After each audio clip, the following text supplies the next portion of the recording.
Time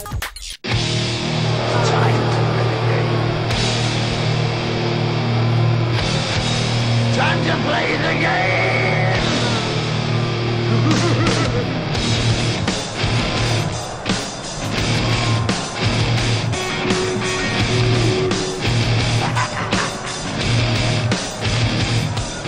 It's all about the game! So we changed the system so that all the grapple moves are mapped to the right analog stick this year, for both the PS2 and for the Xbox 360. So a simple flick of the analog stick in any direction will execute a grapple move right away. So it's really easy to pick up and play, and also makes it very intuitive when it starts to get into our alternate control moves. These moves are really cool. These are our kind of showboating, high-power moves that let you take the control and put it right into the player's hands.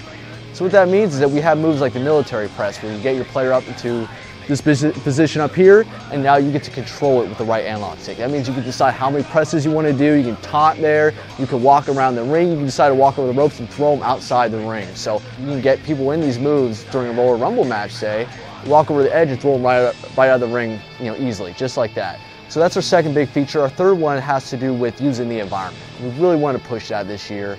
That means you can use any part of the environment, inside and outside the ring, to inflict damage on your opponents. Simply, all you have to do is get someone in a lockup, go ahead and drag them to any of these hot spots, and right away you'll engage in these interactive moves. And what you do is you control all the action with the right analog stick.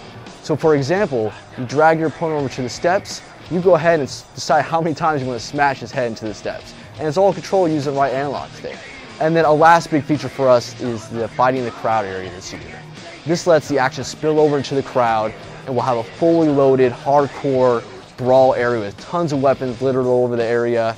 We'll have a lot of environmental interaction you can do with those, a lot of props. So it's really a no-holds-barred fighting area that's brand new. Graphically on the PS2, we really pushed the limits, and we really had great superstar models, and we were just so excited to get onto the 360 now, the next generation consoles, so that we can start to push it, just start over from scratch and start to push on with what we can do on those consoles. So we really have some amazing looking superstar models this year. They're around 20,000 polygons, which means we have awesome detail in our muscle, muscle definition. You start to see veins show, and we have muscle flexing going on. We have a sweat system that's working in the game, so that we can have sweat start to build up during the match. And really just starts to add those little small details for realism.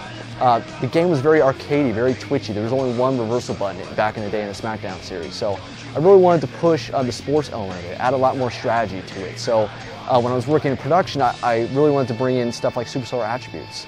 So now the characters start to get more defined, and you had their abilities brought out in the game. We didn't have that before. It's more arcade style.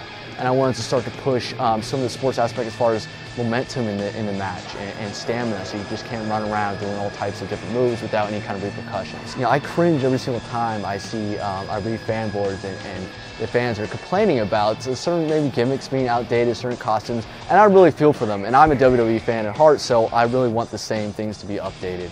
So it's really a long process. There's a WWE approval process. We work with them.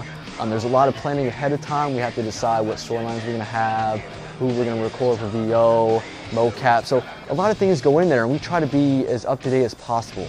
The past year's Xbox games, I shouldn't say weren't great. I thought they were really good, but they didn't really step it up to the next level. And for the Xbox 360, the great console that it is, we want to bring our flagship franchise to that console and show Xbox gamers how fun wrestling games are. Even fans that don't even watch WWE, how great of a game this is, how great of a party game it is to get your buddies together and play WWE SmackDown vs. Raw. So that's the main reason we wanted to bring the game to the Xbox 360 console.